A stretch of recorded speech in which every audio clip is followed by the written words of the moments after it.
There is a particular kind of courage required to preach in a fractured world.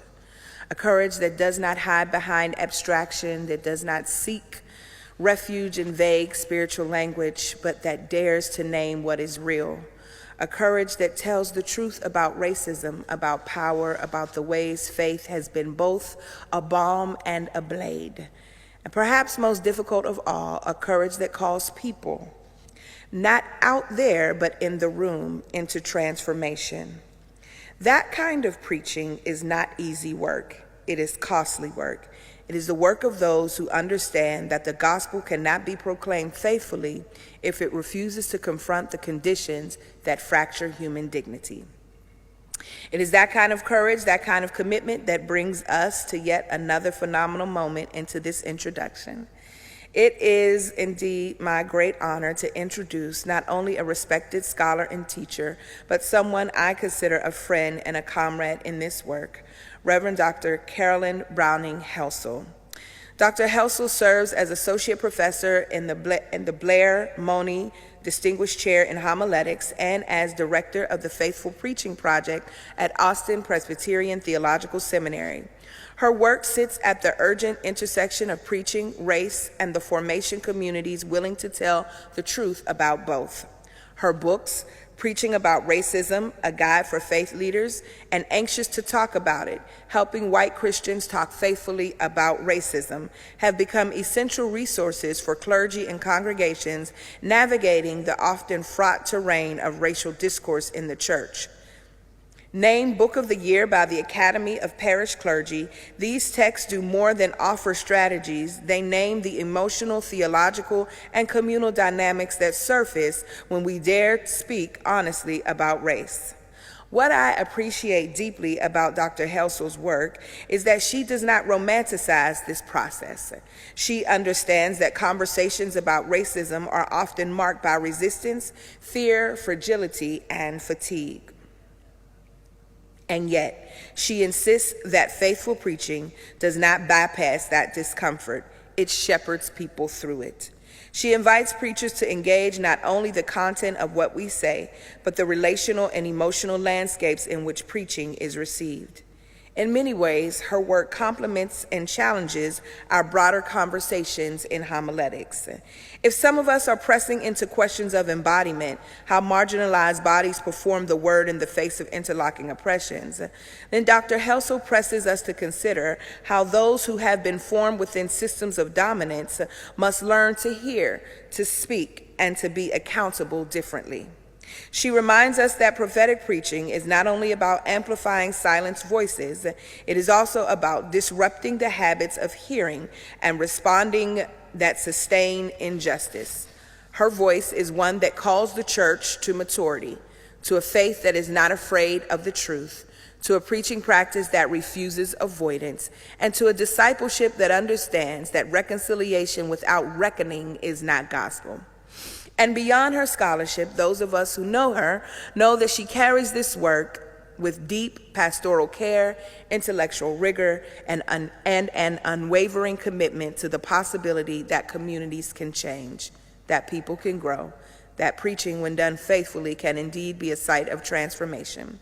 So as we continue to wrestle with what it means to preach prophetically in a fractured world, I invite you to lean into this moment, to listen for what challenges you, to notice what unsettles you, and to remain open to the ways this conversation might call you deeper into the work of truth-telling and repair.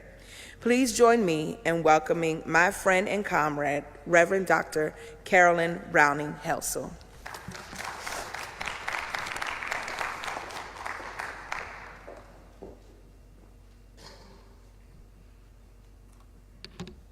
Thank you so much. And I want to thank also, as I begin, Dean Corey Walker for the invitation to come and speak to you today.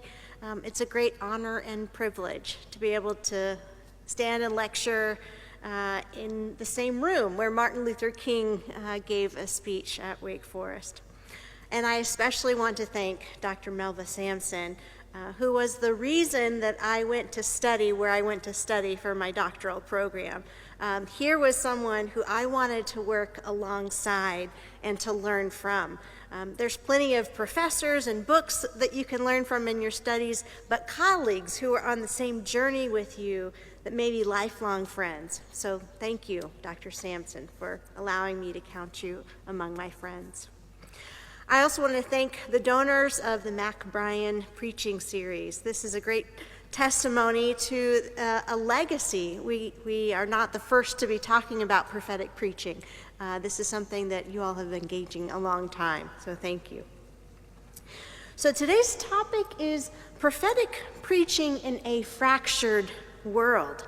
It's a powerful image. This world, this whole globe, broken and fragmented, divides pulling us apart at the seams, various forms of injustice and suffering, tearing at the fabric of society so much so that we cannot see what still connects us. But we are connected. When the world is broken, when we feel overwhelmed, it's easy to feel alone, but we're not alone. We are connected to each other through our humanity, through our belovedness, and through our creatureliness. And prophetic preaching helps to remind us of those things. Prophetic preaching knits us together by naming what's going on, connecting us to a larger reality, and helping us to stay rooted to our tradition of faith that shakes its fist in the face of injustice. But the natural reaction that we may have to hearing that we're going to be talking about prophetic preaching or to be prophetic preachers is to look for someone else to take the job. So, of course, I have brought in conversation partners to talk about this with me. And I know that we are coming close to the lunch hour, so forgive me for this metaphor, but I would invite you to pretend with me this morning that we are seated around a dinner table. Because I have been in conversation with different folks that I want you to meet. And sometimes that's done best by getting to know one another around a dinner table. Of course, I'll be doing all the talking, but as I share the wisdom of my guests, I hope you'll be able to picture them saying the words themselves. Now, some of these guests I've met before, and others I haven't had the pleasure of meeting, but I feel I've met them through their work. So allow me now to introduce you to my dinner table conversationalists.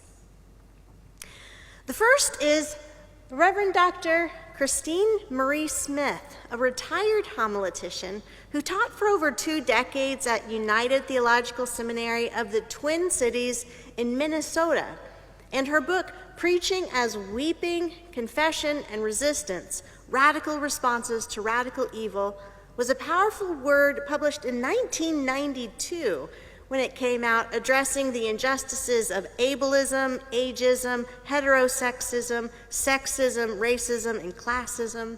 She was being intersectional long before that became a trendy word, and she was among the first in the Academic Guild of Homiletics to call out the injustice against the LGBTQ community long before most mainline denominations were ordaining persons who are part of the LGBTQIA community. She doesn't come out in her book in 1992 as a lesbian, but it is her identity from within the LGBTQIA community that helped her to identify with these interlocking oppressions of others. Going down the table, my next guest is the Reverend Dr. Frank A. Thomas, a homiletician who teaches at Christian Theological Seminary of Indianapolis, Indiana, where he's also the director of the PhD program in African American Preaching and Sacred Rhetoric, the first of its kind, founded in 2017. And Dr. Thomas's 2018 book, How to Preach a Dangerous Sermon, led so many preachers to ask him, how can I keep my job if I preach this way? That he had to write 2 follow-up books on surviving a dangerous sermon and God of the dangerous sermon to offer suggestions and a theology for how to preach this way. My third guest knows the experience of church members calling for your job, the Reverend Jim Rigby, a Presbyterian pastor of St. Andrew's Presbyterian Church in Austin, Texas, where he has pastored for over 40 years, beginning in 1984. You've probably never heard of him, but he's a local pastor in the town where I teach, and he's pastor of someone you may have heard of, Texas Synod hopeful James Tallarico, who attended Austin Seminary. James Tallarico grew up at Jim Rigby's church, hearing the prophetic preaching of this pastor, and it's what inspired him to go to seminary and now to run for senator, to reclaim the name of Jesus and acting on behalf of the poor and the needy. So I wanted to talk to his pastor, Pastor Jim Rigby, because I know he's been doing this, preaching prophetically, for almost as long as I've been alive. And it's easy for us homileticians to speak about preaching prophetically from the safety of our academic offices, but when your job is on the line, it's a different story. So I took him out to lunch last week, recorded our interview, and his comments will be included in our dinner conversation as well. My fourth and final guest is a name hopefully you'll for sure recognize as faculty member at Wake Forest, Dr. Melanie Harris, whose book Preaching Black Earth has been a conversation partner for me lately. Her intersectional eco-womanist approach is a powerful reminder of the fact that all of us are ultimately accountable to the earth and how we care for her and all of God's creatures. So now the table is set. Christine Smith, Frank Thomas, Jim Rigby, and Melanie Harris, all sitting at table with me talking about prophetic preaching. Christine, may I call you Christine? I want to start by saying thank you for the ways that you've advocated for so many different groups in the field of preaching during your career as a homiletician. And I love the way that your book names preaching in the title, weeping, confession, resistance. Using these words to describe what we're doing helps us to capture the range of things that sermons can aim for. I like that it starts with weeping, because prophetic preaching starts when we notice the pain of another, of our community, and that we cannot help but weep. Noticing that pain awakens us to a call to action, a call to do something, and a call to lift up this pain before God. And in your 1992 book, you name the pain of people who are experiencing oppression because of disability, their age, their race, gender, sexual orientation, and class. And that's a lot to take on in one book, but so necessary. You really threw down the gauntlet for preachers to start talking about the pain that people were going through, people in their pews. And then Christine tells me that preaching is a theological act, she says, because preachers are called to reflect upon and struggle with ultimate religious questions in life. The very act of preaching situates the preacher in the midst of the mysterious and perplexing nature of life and faith, trying to discern and proclaim the nature of God, the nature of human existence, the nature of the relationship between God and humanity, and the nature of human responsibility for creation. Preaching is also an act of naming. Preaching is an act of public theological naming, an act of disclosing and articulating the truths about our present human existence. It's an act of bringing new reality into being, an act of creation. It is also an act of redeeming and transforming reality, an act of shattering illusions and cracking open limited perspectives. It is nothing less than the interpretation of our present world and an invitation to build a profoundly different new one. Whew. Absolutely, Christine. I love how in your book you say that the task of this theological naming is to call out radical evil, to name the injustice in our world as it is, radical evil, and that our response in our preaching, we should be embodying weeping, confession, and resistance. Weeping because it's that place of feeling our deepest grief and sorrows that we cry out for life in the face of death, that we mourn what we see in the world and do not turn away from its utter brokenness. Weeping is a sign of our passion and our compassion, suffering with others.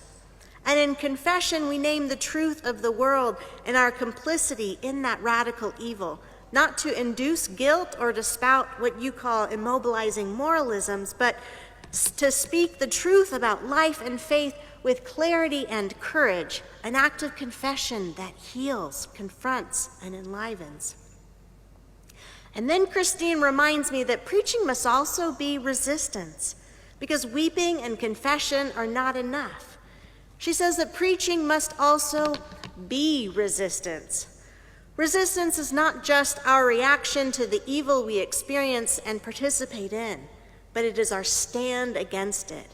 It is not an act of standing still and defending ourselves against the evil that surrounds us, but it is a movement into it and through it, with speech and with presence and with action. Yes. And of course, the preacher does not do this alone. The resistance that preaching enacts should be embodied in the mobilization of our communities, which is why I've invited you over for dinner, Christine. We can't do this alone. Can you say a bit more about how preaching as resistance leads to a new way of being for the preacher? Sure, she says. In our lives of faith and in our preaching, resistance demands even more than truthful speech. It is a theological affirmation to suggest that preaching be an act of resistance. The moment we commit ourselves to resisting evil, we literally place our lives in a fundamentally new place. To resist evil is to position one's passion and being in the realm of life. And to position oneself in the realm of life is to accept the call to be a redemptive agent. For preaching to become resistance, we must be clear about what is ultimate in our lives of faith. To affirm preaching as resistance is to suggest that preaching is not only about the hearing and receiving of good news, but that it is an act that must enable and sustain persons to be good news in the larger world. That is so powerful for me. I teach in my intro to preaching class that my students are to preach good news, even in the most difficult of circumstances. But I like her emphasis that we as listeners and as preachers should become good news. Yes. I ask my dinner companions next, what has shaped your understanding of prophetic preaching? Frank Thomas speaks up. He says, I carry the idealism, the hope, the horror, grief, and the disappointment of the 1960s. And what has been difficult to reconcile, and yet also helps shape my moral imagination, is that when you say and do such things in a spirit of peacemaking, nonviolent Christian love, attempt to solve the inequities of the poor, and bridge race relations, you are likely to be persecuted, if not outright killed. And for the rest of you in the room, in Frank Thomas's book, his conversation partners include Robert F. Kennedy and Martin Luther King Jr., persons who were shot and killed not long after giving a sermon or speech that proclaimed this moral imagination. Now, it may or may not get you killed, Frank says, but it certainly will get you persecuted, fired, harassed, labeled enemy, traitor, and such, especially if you choose to preach dangerous sermons. Wow.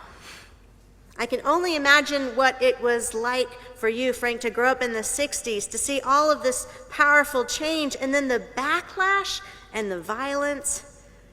But we certainly see a lot of similar backlash today with state legislatures banning what they call critical race theory.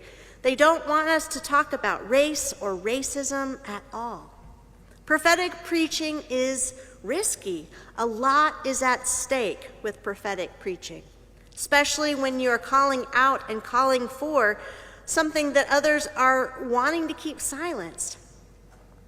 So I asked Frank, can you help me out? What is moral imagination?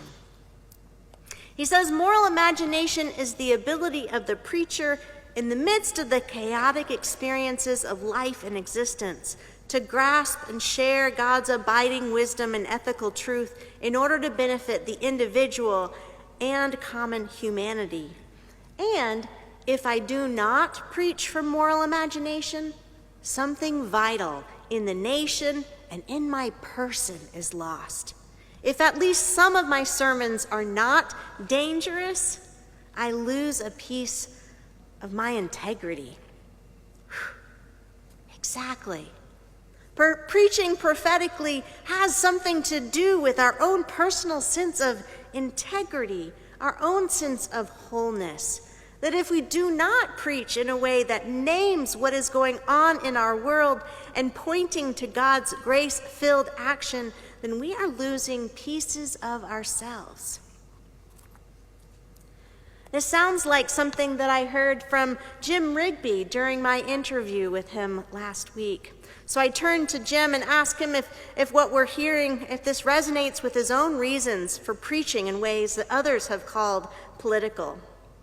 He says that before he got involved in activism, that he had always thought, don't get political, not realizing that it was political, because the status quo is a political stance. He starts by telling me about his first year at the church that he's been serving for over 40 years. 2 women had come to him because they had been raped. He had been trying to counsel them. He went to a rape crisis center and learned counseling techniques, but nothing was helping him feel like he was doing a good job of comforting them. I didn't realize that coming into it with my male privilege was assaulting them in a different way. You know what I'm saying? Like, to realize that trying to fix them, me trying to have answers, was kind of an assault on the boundaries that they needed more than anything else at that point, that honored them and that nobody could come in without consent. And it took me a while to understand what was going on, but then I began to feel my role. Then I got food poisoning one week, and I was in bed, and someone had given me like 8 books on abortion. And I was like pro-life from a Gandhi perspective. And all of a sudden I realized that I was not serious about the assault of women if I didn't say that that's their body and I don't get to vote. I was just by the typical comfort zone that I've been taught. I realized that I was part of the violence. And I'd always thought that I was on the sidelines, not affecting anything. And just to realize that you're kind of born, from the way I came to realize it, that I was born standing on somebody's throat. It felt to me that I was standing on the fence, but it wasn't. That was somebody's, neck. I start feeling the gravity of that if I don't advocate for people, that I was sort of the dead weight that they were having to carry. And then after that, he goes on, I went to Houston to talk about the abortion stuff. And there were these gay activists that were beaten by the Houston police, the horse cavalry and stuff. So that was a moment of just feeling a very powerful spiritual experience of somebody looking over my shoulder and basically asking, what was I going to do about that? Because that was not an issue that I wanted to advocate about. I didn't initially want to take any part in that advocacy. But so all of this stuff was so redemptive to me. I started doing it thinking I was helping somebody else, but you're with the best people on the planet, working for the most meaningful values that you know possible. I've said my biggest fear was always like losing the path. It was never, losing my job or even getting shot. It was like, I don't want to lose this kind of honing beacon because I've been lost. The feeling of realizing that you're in a cell, in a common body, it feels like coming home. And it's just, I felt so lucky to be led to that because I was not that smart. Had I been a smarter person, I wouldn't have survived. I would have been fired because my learning curve was so slow. So, I was lucky to be able to keep my job, he says. So then I follow up and ask, if there's any relationships you feel like you've lost as a result of the political stances that you've taken over the years. And Jim tells me, yeah, well, we had a split in the church. We lost 150 people, sort of central organizers, the best givers, all of that stuff. Yeah, I mean, it was devastating. It was like a bleeding wound. And I asked him, so how did you change on the LGBTQ stance? Like, was it just seeing those folks beaten in Houston? He said, that's what started it, but I don't want to project a wisdom that wasn't there, because a lot of it was just like a ping pong ball being blown along in the right direction like this. And a lot of it was being more afraid of running away than staying. It wasn't like this one moment where I decided to do it. I just couldn't. It was like I'd been preaching and I just couldn't dodge it. That wasn't what I was wanting to do, but I couldn't avoid it. Yeah, I say, so what was it like writing sermons like that? What was it like for you when you felt like you had this kind of compulsion, like you have to name this? He says it was scary at first. People would sometimes get up and walk out. I had this older woman friend who got up in the service and say, "Why don't you shut up?" Like she was my friend. And then afterwards, and then this one guy called for my resignation after a sermon. He stood up towards the front of the church, and then they started a petition to get me fired. They sent one copy to my parents. So I asked him, so how do you feel like you were given the grace to be able to continue to do what you were doing in the face of this kind of backlash? Again, I don't want to give the impression of a competence that was there at the time, but it only takes one person, like the one non-binary kid coming up saying, like, that was great, to outweigh 100 people on the other side. And it was scary at first, but that was my own cowardice. It's not like I was in this incredible danger because we were building a new building. And I realized at the time, it was like the world didn't need another traditional Presbyterian church. But to have a community that stood up for people, that would be a gift. It was scary at first, but then after that, if you weren't being attacked, you're not shaking any cages. My rule of thumb has been to not go out of my way to upset people or not upset people, just try to say what's true as best as I understand it, with the understanding that I'm only human. But part of it was like the confusion of like what's helpful and what's not, realizing that I didn't know what was true, but I knew whether I was being honest. And that was the only gift that I could really give them at that time. So then I asked Jim about how polarized churches have become. Because today, if you don't like the preaching of your pastor, if you don't like their political stance, you can just leave and go find another church with the same political views as yourself. People today aren't bound by denominational loyalties or going to the church closest to their home. They go where they feel the most comfortable, and that tends to be surrounded by like-minded people. So what is prophetic preaching in this context? He tells me who he draws his inspiration from. He says, yeah, my sources are not traditional, like John Calvin, Luther, they never really appealed to me. But Schweitzer and Tolstoy and Martin Luther King, and Romero and bell hooks, that particular expression of it, it's very powerful for me, but that's coming from love. It's not coming from politics. It affects politics. But to me, for years, my biggest fear was that we weren't going to stand up for anybody. But for the last few years, my biggest fear is that we're becoming political, like we've become an arm of the Democratic Party, to realize that it's not coming from love, or in our case, the Sermon on the Mount, that view of humanity.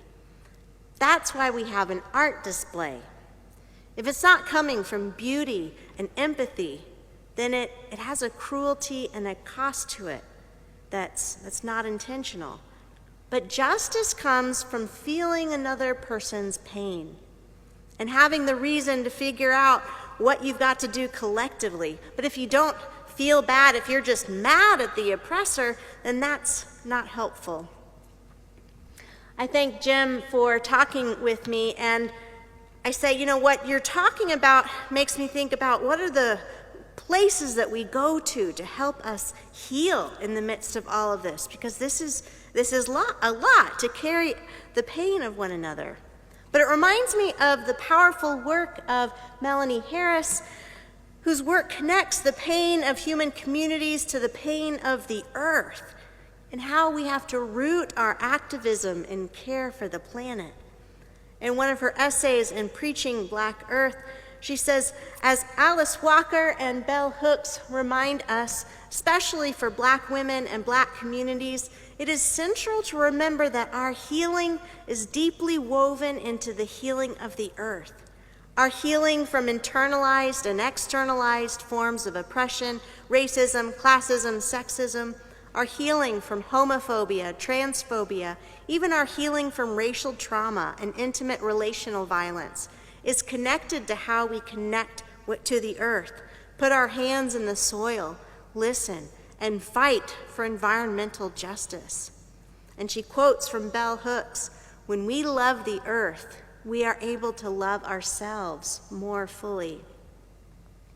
Yes, thank you, Dr. Harris. When the stress of the world's brokenness threatens to undo us, my healing place is going outside. Here's a picture of a pomegranate blossom from my backyard. We probably won't get any pomegranates before the squirrels get them, but the blooms are brilliant. And here's a glimpse of new life in the form of a Buick's wren feeding its babies and removing the waste from its nest.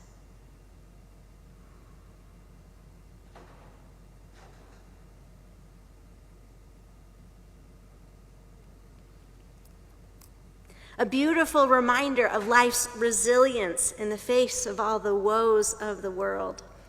But sometimes it feels as though caring for birds and plants are separate from our work for justice. We tend to stay bifurcated in our silos, in our guilds, working only in our areas, staying only in our lanes. But I love how Melanie Harris refuses to do this. She calls on us to work beyond our silos, particularly when it comes to our religious traditions.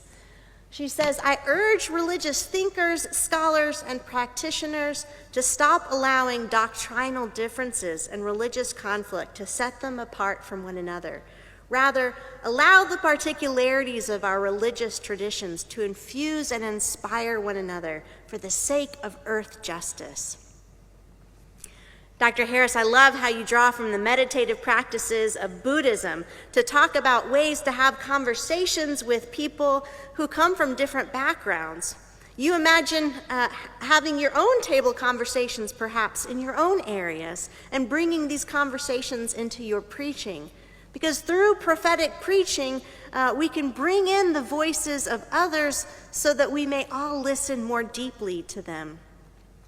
Melanie Harris says this, contrary to a Christian hegemonic practice of evangelizing or use of a logic of control to try and win an argument, thus silencing the opponent by not allowing others to speak or by silencing others from the conversation, the practice of fussing, wrestling with words in community, and engaging in dialogue requires a deep allowing. This orientation guides participants away from ego and away from models of perfectionism based on hierarchical thinking and control, and leans rather into the practice of sharing ideas and values foundational for interreligious dialogue. Here the point is to invite participants to listen deeply, notice, and release all mental formations that lead into the blame, criticism, or competition in the process of sharing with one another. Dr. Harris, I love how you draw particularly from Thich Nhat Hanh, a Buddhist monk who advocates for a compassionate and meditative approach to dealing with conflict. And you summarize that In this Buddhist approach, conversationalists are invited to mindfully practice listening as a meditative practice in a way that allows them to honor and practice self-compassion and also honor and practice compassion for their conversation partners. Noting the temptation to attach the mind to a particular thought or idea and aware of the ego's tendency to want to be right, deep listening rests on the practice of resting the mind and opening it to hold all ideas lightly and to perceive them simply as ideas. And it allows others' voices to be heard, cherished, and understood. Thank you so much, Dr. Harris. I love the wisdom that you've drawn from Thich Nhat Hanh. He has really enriched my life. It is so hard when we come to issues we care about not to hold our ideas with an iron grip, but your words to be mindful in our conversations and to be deep listeners is such an important reminder, especially since preachers are usually doing all the talking. This tells me that before we preach prophetically, we need to do a lot of listening, and to people who may have different perspectives than we do. This has been such a rich table conversation. Thank you for being with me and for talking about what prophetic preaching looks like in a fractured world. You've helped me to feel more connected and more rooted. And I want to thank my listeners today for overhearing our table conversation. And again, thank you to Wake Forest for this invitation.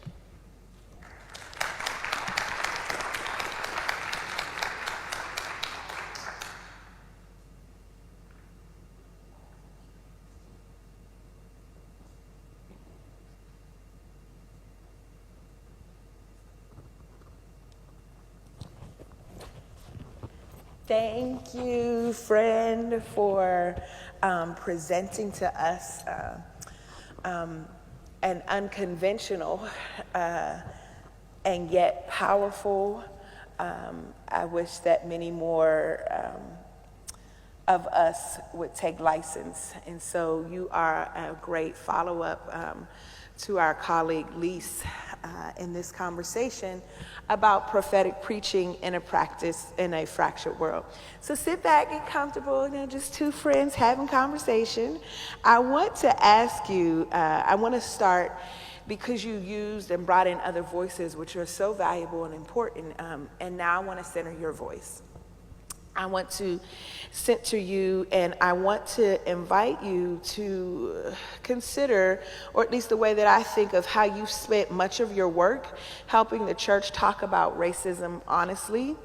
So I want to simply begin by asking, why is it still so hard? Right? Why is it still so hard? What is it about racism or any of the other, interlocking systems of oppression, particularly in white Christian spaces, that makes faithful conversation so difficult? Excellent question. It's always been hard.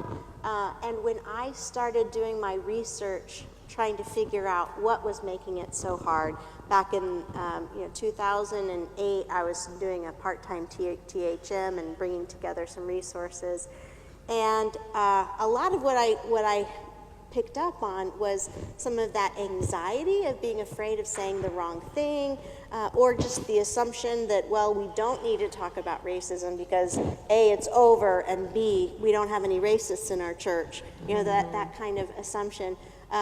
So trying to help us think about what are some other ways that we can be having this conversation. So I drew from the work of Beverly Daniel Tatum, who talks about this racial identity development theory that helps us think about kind of this long arc of people changing, that we don't change overnight, that it's often this process. So that was helpful, informative for me. But what I've seen since I published those books, 2018, 2020, something like that, was as soon as George Floyd's murder was televised in such a way that people stuck at home with COVID, everyone saw this suffering in their face. They saw the passive and uncaring face of the officer kneeling on his neck. And it was that face. It was the face of Emmett Till. It was that reality that, oh my gosh, this is happening. So people were having conversations. And immediately we had this backlash. So that same summer, by September, there was a presidential executive order to outlaw federal contracts going to anybody doing DEI or critical race theory. And there was a journalist / activist, Chris Rufo, coming out of the Pacific Northwest, who was tapping into the fact that lots of folks were stuck at home, and now lots of folks were also doing race training or anti-racism training that their workplaces were requiring, stuck at home, and there wasn't that engagement. And so a lot of them were having big feelings, didn't know what to do with them, but felt really resentful. And so Chris Rufo takes the word critical race theory, which is its own real topic, but it's within law theory. It's its own thing. It's an academic thing, and he takes it to actually mean and represent all things that are critical, all things that are anti-American, anti-family, anti-Christian, and race. People don't want to talk about race, he says, and theory. It's all about these ideas, this elite body of knowledge, and so people are looking down at everybody. Critical race theory encompasses all of these things, and that's why it should be outlawed. It's not what we want to be doing as Christians. So he gave the right this kind of perfect rhetorical circle to capture a lot of attempts at talking about racism and say, this is all bad. This is not helpful. And then there was the legislative will and power behind it. So you saw 33 states considering or enacting anti-critical race theory bans within the year. By the following May, people, it was all over the country. So that kind of silencing has a powerful effect on educators, on people that are trying to have these conversations. But I think beyond that's kind of the structural ways that why it's harder. But I think people are tired. I think there's so many things that are dividing us right now that people are like, I don't want any more reason to be angry at my neighbor, so I'm just gonna be silent about this topic. So it's a very it's a frustrating time to try to talk about these things, for sure. I absolutely hear that. I'm recalling an ongoing conversation in my practicing theologies for social transformation, where we've been reading, we're reading so many, but we're reading Ruha Benjamin's Imagination, a Manifesto. We're also reading Robin D.G. Kelly's Black Radical Imagination, Freedom Dreaming. I just had a moment. And really talking about how I'm bringing in digital now into this conversation, that a lot of the things that we believe are neutral are not really neutral. So in the ways that, even when you mentioned the gospel and Dr. Thomas's How to Preach a Dangerous Sermon, or Reverend Rigby, his conversation about love, but it's not political. And I was just kind of thinking like, I don't know. Like, I'm thinking love is a political act, because at the basis of politics is power, right?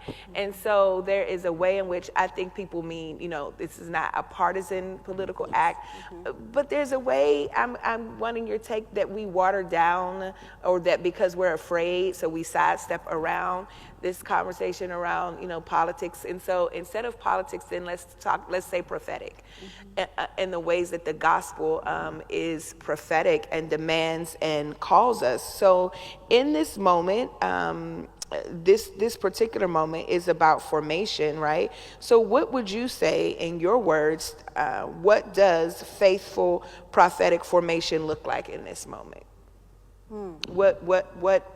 What are you teaching to your students? What do you have to say to us about what a faithful prophetic formation looks like, beyond what your dinner guests have shared. What should we be doing? What questions should we be asking?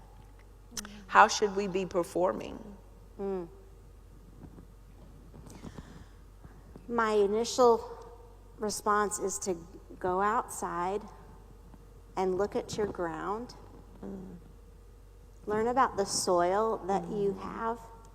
Is it construction-filled dirt that's been brought in? Has it been wiped away of all of its particulate matter? Does it need to be rebuilt? What are the organisms that are there? Has it been killed of all insects? And are there lizards? Are there birds? Are there cool insects? And this may sound so mundane, but this ability to look at just literally what's right outside our door, like helps us to be in the world in a different way. And when we see that one part of our world is totally missing, we need to start asking what's happened? What's happened? And how can we bring them back into our lives? I mean, I hear in that, is the ecosystem disrupted? We have many of our students, but one of our students, first-year student, Alfred Shirley, who is always sharing with our community the value and the importance of the earth and the ecosystem. And so I'm hearing in that formation is one, in how you bring in Professor Harris. One is, how might it be prophetic to return to the earth? To return to form, to return to creation, and to be able to see how the ecosystem has been disrupted, right? A kind of prophetic composting. Oh, this is good. We might have to continue on this. I mean, I just think it's so extremely helpful. And so, listen, this kind of way of being, if we're honest, I mean, and Reverend Rigby said it comes with a lot of pushback. It is not comfortable. It is extremely risky. And if we're honest in terms of the way that we are interpreting gospel, at the end of this is likely death. And so again, in this moment when people are experiencing death by the hands of a structure or a system, what is it, or how do we encourage people, not just people who are preaching, but people who are listeners, everyday folk? How do we take the prophetic, if you will, this kind of speaking truth to power, in what ways, even the work that you have about the ABCs, right? And what kind of lay people's terms can we share with people that kind of says, step one begins here? It begins with relationships. It involves with having conversations with folks. I think about the ABC is a reference to another book that I co-authored on helping our kids talk about differences. And it reminds me of a conversation I was having with my daughter recently. She was talking with a friend who had just left a bad relationship with a guy. And my daughter says, I think in the future you need to start dating women. And her friend responded, oh, but I'm a Christian. And my daughter said, hold up, what does that have to do with it? And the person said, well, love the sin or hate the sin. And my daughter and I were talking about that, and she's like, yeah, but God made me the way that I am, and I am wonderful. And there's so much that we miss out on when we can't be in relationship with people because we assume something about them. Now, unfortunately, that can happen both ways. So there can be plenty of people who are less progressive that I want to not listen to at all. But there's things that I can learn from them also, even if we have very different opinions. So having those kinds of conversations that's, again, key, because it's not winning an argument, like Dr. Harris was saying. It's like, how can we be open and this listening presence, through our presence, be able to, again, help to be that change in the world. You also mentioned death, which you had talked about earlier. I encourage my students, I say, prophetic preaching, like the dangerous sermons that Dr. Thomas talks about, he doesn't say that every sermon has to be dangerous. Mm-hmm. He just says not all of your sermons should not be dangerous, So there's a season, and there's times when we are speaking these harder truths, and times when we're pouring on pastoral care. I mean, they're all one piece. But I tell my students, like, you only have one hill to die on. It's only one. You get one shot. And you think about people who were active, who were crossing that bridge. I mean, John Lewis crossed that bridge with Martin Luther King Jr., but he lived many more decades, but he also experienced that same kind of brutal pushback. But there were times when he stepped back, when he stayed in the system. Mm-hmm. And he was a legislator for decades. Mm-hmm. So thinking about how do we take the long view, and how do we stay in the game, and ways to make a difference, because we've only got one shot. How did you know this was your hill in terms of the work that you're doing and the way that you show up to it? I know, she's like, you got to see her face. She's very expressive. And inside she's like, are you kidding me? Are we doing this right now?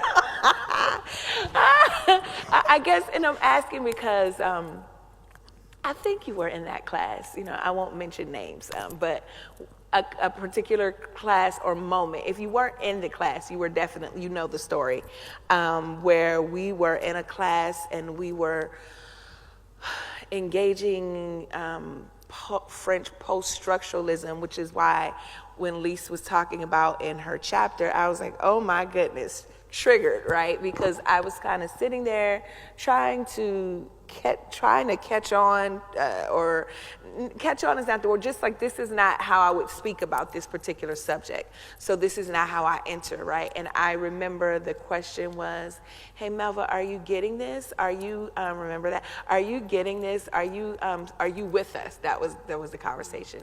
And I remember just kind of freezing, like, huh? Like, because everybody else looks just as confused as I do. Like, where is this conversation coming?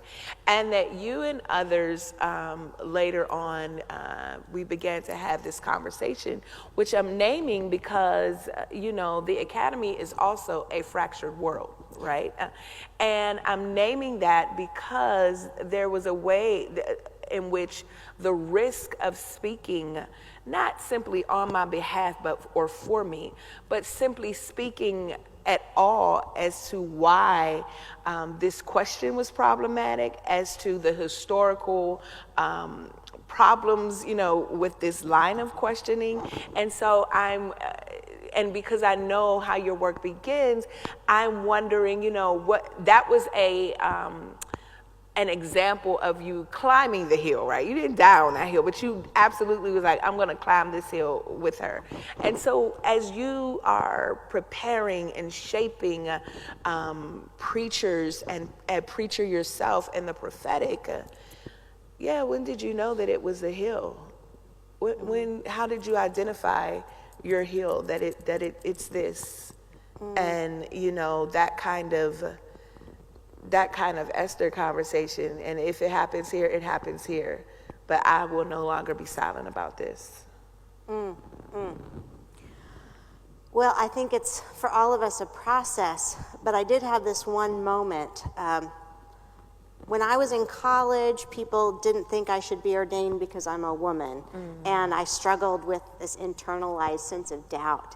And when I went to seminary, I learned about feminist theology, and my world was broken open, that here were people sharing my struggle. And I was interested in taking a class on feminist theologies, and when the syllabus came out, it was called Feminist and Womanist Theologies, and it listed all of these different perspectives from all of this different parts of the world. But you know what my initial reaction was that I said out loud? I said, but I was only interested in feminist theologies. In my head, I thought I could only relate to or learn from people who looked like me and had my same situation. I thought these other women are different from me, and they're not going to be able to have, they're not going to have the same experiences as I do. And I'll never forget, the person who's next to me happened to be the person I eventually married. Come on, Phil. He said, I think that's where feminist theology is going these days. That it's not just certain people who can represent who God is. And it was this gentle pushback to what, in my mind, I didn't think of it as being racist, but it was definitely racist for him to call me on that in a way that helped the scales fall from my eyes, and to see the gift and the grace of getting to learn who God is from all sorts of different people, that was kind of a clear moment for me. And then as a Christian, one of the things that we're taught is to confess our sin. And so it just felt like growing up in somewhat of a more evangelical context, to have talked about sin so much, but to have racism never be named as a sin also felt like a big contradiction. And so I felt like if we're not talking about this is a huge area of sin that we're not naming. So it felt like it was part of that calling as well. That's very helpful. I want to walk back to, not every sermon should be dangerous, but I'm like, yeah, it kind of should be though. I mean, because if the gospel wasn't fun, you know what I mean? It's this watery,